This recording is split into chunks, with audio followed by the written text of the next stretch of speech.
Chers bien-aimés dans le Seigneur, que la grâce et la bonté, la sagesse de notre Seigneur soient encore multipliées en chacun de vous.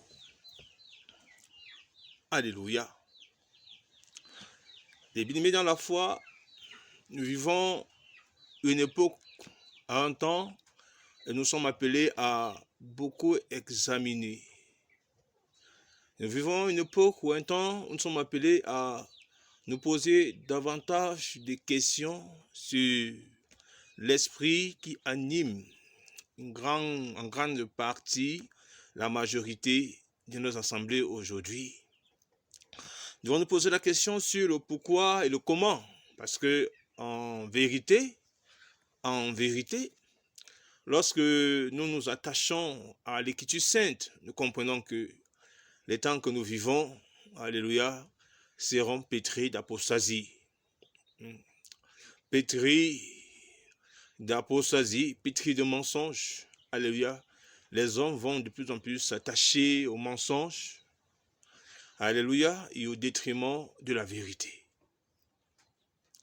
Donc, par la grâce du Saint-Esprit, poussé par sa sagesse, alléluia, peuple de Dieu, nous aurions ce petit voice pour nous amener à comprendre la trajectoire, alléluia, dans laquelle aujourd'hui les assemblées corrompues sont en train d'emprunter. C'est très important de le dire. Et aussi exhorter d'autres frères et sœurs à poursuivre leur combat dans la vérité. Parce que le thème de notre entretien ce jour est le suivant. Alléluia. Est-ce que réellement le Saint-Esprit se trouve là où, alléluia, les amens battent le record? Est-ce que le Saint-Esprit se trouve là où les amens battent le record? Ça c'est le point, ça c'est notre point d'interrogation pour ce jour. Est-ce que le Saint-Esprit se trouve là où les amens battent le record? Et vous allez vous rendre compte qu'aujourd'hui, la plupart des bien-aimés sont tellement attachés à des amens, qu'on a de la peine à identifier réellement si ces amens sont fondés sur la vérité ou pas. Et beaucoup de bien-aimés aussi se plaignent du fait que lorsqu'ils sont en train d'enseigner, de prêcher par la vérité, alléluia, ils ne sont pas beaucoup écoutés, alléluia, il y a moins d'amen, alléluia, et ils sont presque seuls. Et ça ne doit pas être une surprise, mes chers bébés dans la foi. Ça ne doit pas être une surprise. Est-ce que nous comprenons ça? Cela ne doit donc pas être une surprise pour nous. Parce que là où abondent les amens, là où abondent les amens à outrance, les amens à grande échelle, alléluia, posez-vous vraiment beaucoup de questions. Parce que amen veut dire simplement ce qui est établi. Amen, ce qui est fondé. Mais vous allez vous rendre compte qu'aujourd'hui, les amens abondent même là où il n'y a pas de vérité. Hein. Ça, je vous dis. Et pour comprendre ça, il faut seulement connaître la pensée qui anime cette époque. C'est simple. Comprendre ça, connaissons simplement la pensée qui anime cette époque. Alléluia. Et regardons ce que nous dit les Écritures. Prenons avec moi 2 Timothée 2, à partir du verset 4, à partir du chapitre 4, 2 Timothée 4, pardon, à partir du verset 3.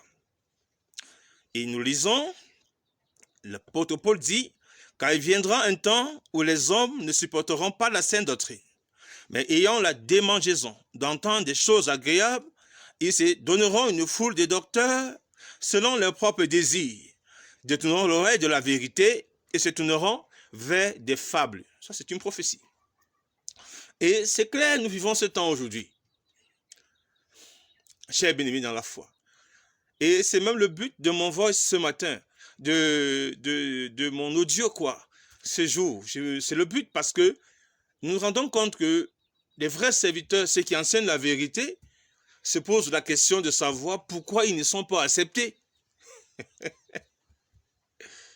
Alléluia. Sachez que, à l'image du maître, comme le maître n'a pas été accepté, amen, à cause de la vérité, mais on ne peut pas vous accepter aujourd'hui. Amen. Ceux qui ont lapidé le Seigneur, c'était qui? Ben, c'était des religieux. C'était des religieux et c'était des gens qui aimaient les amens de ce qui n'était pas fondé. Quand vous voyez des mouvements où tout ce qu'on dit est amen, tout ce qu'on dit est amen, même si on te demande d'aller tuer ton père, tu diras facilement amen. Vous allez voir que ce sont des assemblées où vraiment le bon sens n'y est plus. Ça, je vous dis en vérité, le bon sens n'y est plus. Donc le Saint-Esprit nous dit que ce n'est pas une surprise pour nous de savoir que les gens vont se détourneront l'oreille de la vérité pour s'attacher à des fables. Ils auront la démangeaison. C'est pourquoi aujourd'hui, viens, dis les mensonges que tu veux dire. Enseigne le mensonge que tu veux enseigner. Mais tu auras des milliers de likes. Mais tu auras des milliers de vues. Mais tu auras des millions de amen. Ça, c'est clair. Mais ceux qui veulent enseigner la vérité, ceux qui veulent enseigner la doctrine authentique, vous attendez à quoi? Qu'on vous dise aussi amen? Alléluia. Là où la vérité est prêchée, amen, dans son fond, il y a peu d'amen là-bas. Je vous dis en vérité, il y a peu d'amen là-bas. Large et spacieux, amen, est le chemin qui mène à la perdition. Et beaucoup empruntent ce chemin.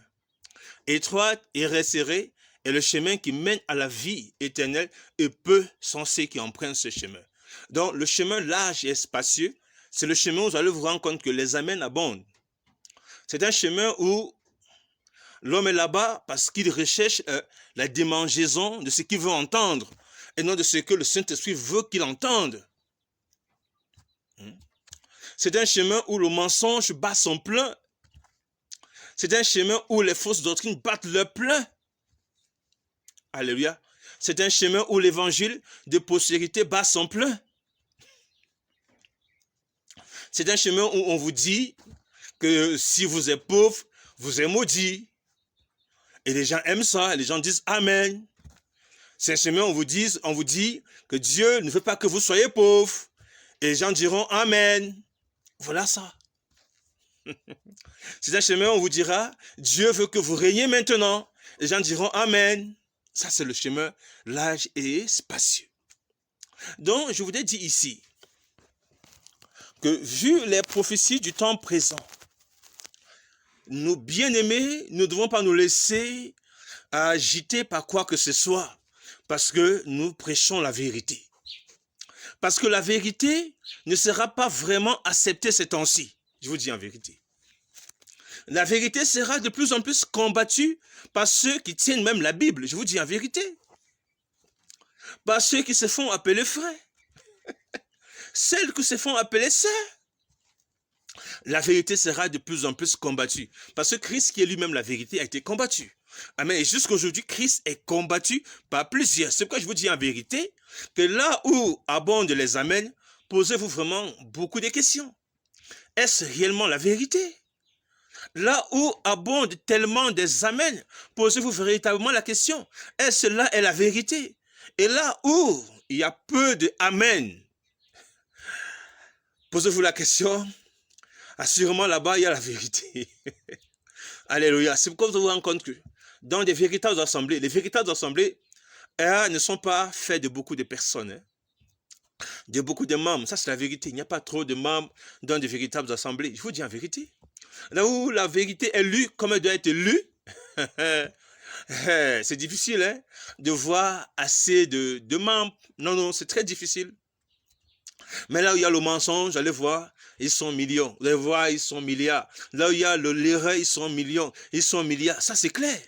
Et aujourd'hui, en tant que serviteurs et enfants de Yeshua, notre Seigneur, ne nous laissons pas agiter parce que les gens ne veulent pas nous écouter, parce que les gens ne disent pas amen à ce que nous prêchons. Non, non, non, non, parce que ce que nous prêchons, alléluia, doit être dit, le amen doit être dit dans l'authenticité de ce que, alléluia, nous prêchons. Le amen doit être dit dans la vérité de ceux qui confessent la foi véritable, fondée sur la vérité. Donc, je le dis encore, pourquoi s'inquiéter de ce que là où il y a la vérité, il y a peu d'amen? Pourquoi s'inquiéter? Si vous entrez dans les réseaux sociaux, vous allez vous-même, vous serez ébahis. Parce que là où on dit du n'importe quoi, mais allez voir comment les gens abondent. Oui, là où on vous lave avec de l'eau, là où on vous dit qu'on vous ôte la malchance, allez voir, c'est rempli. C'est rempli, tellement de likes. Et c'est la vérité. C'est une prophétie. Pourquoi nous agiter là-dessus? Le Saint-Esprit nous dit que les gens vont aimer le mensonge au détriment de la vérité. Qu'ils auront la démangeaison d'entendre des choses agréables. Et ça nous dérange. Pourquoi? Amen. Toi qui prêches la vérité, pourquoi tu t'agites? Continue de prêcher la vérité. Parce que la vérité est pour un nombre, je vais dire, pour un petit nombre. Oui, un petit nombre. Parce que Dieu n'est pas le Dieu de la majorité. Dieu est le Dieu de la minorité. Dieu est là où, alléluia, la vérité est lue, amen, dans son essence profonde. Amen. Dieu est là où la vérité est lue, alléluia, dans sa fondation, je vais dire, dans sa fondation réelle. Dieu est là où la vérité est lue sans aucun mensonge, sans aucune erreur et sans aucune fraude. Amen. Dieu siège dans sa vérité. Et la vérité ne peut que s'attacher au cœur de ceux qui sont dans la vérité. Dans le amen d'un saint, alléluia, est la preuve que réellement ce saint est fondé dans la vérité. Mais le amen d'un faux frère, d'une fausse sœur, alléluia, est la preuve que ce faux frère est fondé dans le mensonge, c'est tout. Alors c'est pour donc dire que vous allez voir donc que dans les assemblées des justes, amen, dans les assemblées des saints, le Saint-Esprit nous dit, là où 2 ou 3 s'accordent et se rassemblent en mon nom, je suis au milieu d'eux. On comprend bien que 2 ou 3, le Saint-Esprit ne va pas au-delà de 2 ou 3. C'est clair. Donc c'est la minorité. Et là-bas, alléluia, là-bas, la vérité est lue. C'est pourquoi vous vous rendez compte que dans des assemblées véritables, là où il y a la vérité, amen, si au départ on était 1000, à la fin on est 10. Si au départ on était 100, à la fin on est 5. Ça je vous dis en vérité. Si au départ on était 50, à la fin on est 3. Parce que la vérité est lue sans aucun mensonge. La vérité est lue sans aucune fraude. Est-ce que vous comprenez ça, peuple du Seigneur? 1 Timothée 4, l'Écriture nous dit, mais l'Esprit dit expressément que dans les derniers jours, dans les derniers temps, quelques-uns abandonneront la foi pour s'attacher à des esprits séducteurs et à des doctrines des démons. C'est clair? Donc ne vous laissez plus tourmenter parce que ce que vous enseignez, oui, n'est pas liké. Ce que vous enseignez, il n'y a pas, on compte les amens. Non, ne vous laissez plus agiter par ça. C'est normal. Ces choses doivent arriver. Alléluia. Ce n'est pas parce qu'une assemblée est baignée dans les amens qu'automatiquement il y a le Saint-Esprit. C'est parce qu'une assemblée est baignée dans les amens que Jésus est là. Non, non, non, non. Non, non, non, non. Alléluia. Examinez bien votre conduite. Examinez bien votre foi. Vous verrez que ce n'est pas là. Alléluia. Alléluia. Parce que les prophéties sont claires. Que plusieurs vont se détourner de la vérité. Ils vont s'attacher à des esprits séducteurs, à des esprits de mensonges, amen, à des esprits à des doctrines des démons. C'est clair. C'est clair. Mais là où on vous dit que de saints peuvent célébrer les anniversaires, mais allez voir les likes qui vont, amen, allez voir les likes qu'il y aura là-bas. Là où on vous dit que Dieu ne veut pas que vous souffrez, mais allez voir les likes et les amens qu'il y aura là-bas. Là où on vous dit que la femme a partousé avec le serpent, mais allez voir les likes et les amens qu'il y aura là-bas. Amen. Mais là où on vous dit de vous repentir, amen, des fausses doctrines, des fausses assemblées, des faux frères, de vous repentir de votre vie de péché, en vérité là-bas, il est difficile de voir Amen. Et ça, c'est vrai. Il est très difficile de voir Amen. Et je le dis ici, alléluia, pour la honte de certains. Parce que certains se disent, assurément, si nous ne sommes pas écoutés, ça veut dire que nous avons des problèmes. Non. Quand on n'est pas écouté à cause de la vérité, ça veut dire que le problème ne vient pas de toi, mais le problème vient de ceux qui refusent d'écouter la vérité. C'est simple. Quand nous prenons 2 Pierre 2, l'apôtre Pierre nous dit qu'il y a eu parmi le peuple des faux prophètes, il y aura de même parmi vous des faux docteurs qui introduiront des sectes pernicieuses, qui régnant le maître qui les a rachetés, attirant sur eux une ruine soudaine. Il dit, plusieurs leur suivront dans leur dissolution et la voie de la vérité sera calomniée à cause d'eux. C'est clair. On dit, plusieurs leur suivront. Un grand nombre. Hein? Une véritable assemblée. Je vous dis en vérité, là où la vérité est lue et prêchée, pour qu'on dise Amen, c'est très difficile. Hein? Pour qu'on dise Amen, c'est très difficile. Parce que la vérité est lue, Amen, Amen, dans son fond et dans sa forme. La vérité n'est pas lue seulement sur la forme, mais dans le fond. Amen, là où la vérité est lue dans le fond, Amen, cela fait ressortir les cœurs. Hein? Cela fait ressortir les cœurs. Amen, là où il y a la vérité, vous allez voir que là-bas, on murmure. Hein? Alléluia, on commence à murmurer, on commence à dire, il veut me dire quoi? Il parle toujours sur ça. Qu'est-ce qu'il veut nous enseigner? Qu'est-ce qu'il veut même enseigner? Pourquoi vous l'écoutez? Sortez même, ce n'est pas, il va vous aider à quoi? Sortez de là. Oui, c'est comme ça aujourd'hui. C'est clair parce que l'oreille, l'âme, l'esprit de l'individu aime le mensonge. Et nous devons comprendre ça, afin de ne pas nous laisser agiter.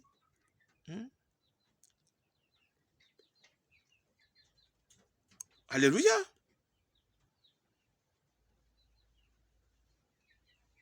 Et c'est très chose importante. Donc moi, je n'avais pas grand chose à dire. Et je voulais simplement nous amener à comprendre que vraiment, là où il y a la vérité, souvenez-vous, là où la vérité est lue, parce que l'Écriture nous dit dans 1 Timothée 3, verset, je vais dire, 14, 16, 15, 16 en descendant, que l'Église est la colonne et le support de la vérité. Mais là où la vérité est lue, souvenez-vous qu'il est difficile, amen, que là-bas, vous entendez facilement, amen, amen, amen. Non, non, non, non, non. Là où il y a la vérité, là où il y a la vérité, là où la vérité est lue, le cœur médite, le cœur parle beaucoup. Et si vous entendez des amens là-bas, ces amens viennent des cœurs vraiment sincères. Amen. Et non les amens qui sont conçus dans le mensonge, les amens qui sont conçus dans la légèreté, les amens qui sont conçus dans l'imagination. Oui, les amens qui sont conçus dans le dérèglement, les amens qui sont conçus dans les fausses doctrines, dans les faux enseignements, les amens qui sont conçus dans l'esprit de l'erreur. Alors, chers bénis dans la foi, c'était ma modeste exhortation ce matin pour vous. Alléluia, cette journée pour vous, pardon. C'était pour moi cette modeste exhortation. Souvenez-vous de la manière dont les prophètes dans la première alliance, amen, comment ils ont été traités à cause de la vérité. Amen. Avez-vous vu un Jérémie être embrassé par le peuple? Avez-vous vu un Ésaïe être embrassé par le peuple? Souvenez-vous. Avez-vous vu un Ézéchiel être embrassé par le peuple? Ce que le prophète allait te dire, c'est ce que tu ne veux pas entendre. Et vous savez qu'ils étaient prêts dans la première alliance à lapider. Ils étaient prêts à lapider. Mais souvenez-vous, même dans le testament de Yeshua, dans Actes des Apôtres 7, quand Stéphanos, c'est-à-dire Étienne, s'est mis à enseigner ce qui est juste, à présenter la vérité comme elle devait être lue. Mais qu'est-ce qui s'est passé par la suite? Mais il a été lapidé. Il a été lapidé. Souvenez-vous que Paul aussi a été maintes fois lapidé à cause de la vérité. Souvenez-vous, alléluia, que ces hommes vaillants ont été lapidés à cause de la vérité. Dans Actes des Apôtres 12, mes chers dans la foi, je m'adresse ici à un bien-aimé qui se dit, qui se pose des questions en lui, pourquoi je ne suis pas écouté, pourquoi je ne suis pas liké. Non, non, non, on n'est pas là pour ça. Amen. Parce que là où il y a les véritables saints, vous allez voir que le Amen est petit. Un petit nombre dira Amen pour la vérité, mais un grand nombre dira Amen pour le mensonge. Ça ne doit jamais vous quitter à l'esprit. Et qu'est-ce que nous lisons ici? Actes des Apôtres 12, il dit, vers le même temps, le roi Hérode s'est mis à maltraiter quelques membres de l'église. Il fit mourir par l'épée Jacques, frère de Jean. Voyant que cela était agréable aux Juifs, notez ceci, donc voyant que cela était agréable aux Juifs, il fit encore arrêter Pierre, c'était pendant les jours des pains sans levain. Pourquoi il fallait arrêter? Il fallait les arrêter. Pourquoi il fallait les décapiter? Pourquoi il fallait les lapider? Et regardez, la foule, les Juifs à côté étaient tellement contents. Vous voyez, pareil que ce peuple-là, cette foule-là était conduite par les amens sans fondement. C'est clair. Oui, c'est ce qu'on appelle le oui-dire. Hein, le oui-dire sans fondement. Hein, les amen, oui, oui. Les amen, oui, oui. Les bénis, oui, oui. C'est-à-dire des choses qu'on n'examine pas, des choses qu'on ne regarde pas à vraiment pour voir si le fond est fondé et si le fond est réel. Et vous voyez que ces apôtres étaient persécutés à cause de leur foi, à cause de la vérité qu'ils enseignaient, à cause du conseil de Yeshua qu'ils publiaient. Vous voyez ça? On ne nous a pas donné le jus. Vous allez comprendre que là où il y a la vérité, en vérité, alléluia, là-bas n'abonde pas la foule, hein? Là-bas n'abonde pas la masse, hein? Là-bas il y a peu, là-bas il y a peu de amen, il y a peu de amen. Mais les moments où vous voyez les amens se multiplier, les amens abonder, les amens, hein, j'ai dit pleuvoir comme la pluie. Mais pour ceux qui ont des questions, sachez que là-bas c'est la perdition. Yeshua n'est pas là-bas. Amen. Yeshua n'est pas là-bas. Et pour m'arrêter là, ce matin, avec vous, peuple du Seigneur, quand nous lisons Actes des Apôtres, je dis Actes des Apôtres 4,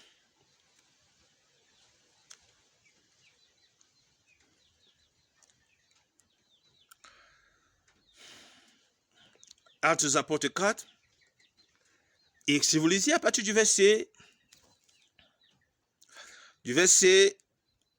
prenons à partir du verset 1er, l'Écriture déclare, tandis que Pierre et Jean parlaient au peuple, survinrent les sacrificateurs et commandants du temple des Sadducéens, mécontents de ce qu'ils enseignaient le peuple et annonçaient la personne de Yeshua, la résurrection des morts. Il mit les mains sur eux et il les jetait en prison. Vous voyez la vérité? Vous appelle les épreuves. La vérité appelle les persécutions. Vous voyez ça? Dans une assemblée, vous dites la vérité et que vous n'êtes pas lapidé, mais sachez que vraiment vous n'êtes pas dans la vérité. Ça, c'est la vérité que je vous dis aujourd'hui. Écoutez, il mit la main sur eux et il jetait en prison jusqu'au lendemain. C'était déjà le soir. Cependant, beaucoup de ceux qui avaient entendu la parole crurent, et le nombre des hommes s'élevait environ 5000. Le lendemain, les chefs du peuple, les anciens et les scribes s'assemblaient à Jérusalem, avec un souverain sacrificateur, Caïphe, Alexandre et tous ceux qui étaient de la race des principaux sacrificateurs. Il fit placer au milieu d'eux Pierre et Jean et leur demandèrent par quel pouvoir, au nom de qui avez-vous fait cela? Alors Pierre, rempli du Saint-Esprit, lui dit, chef du peuple et ancien d'Israël, puisque nous sommes interrogés aujourd'hui sur un bienfait accordé à un homme malade, afin que nous disions comment il a été guéri.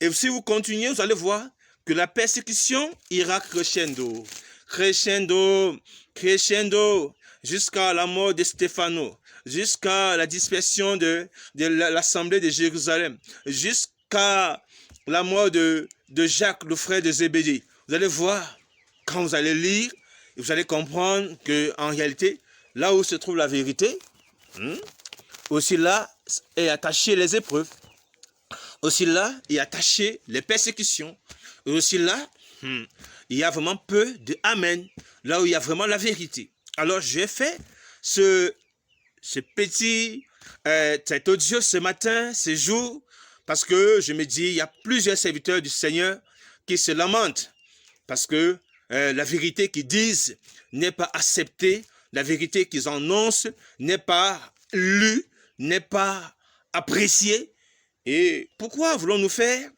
au détriment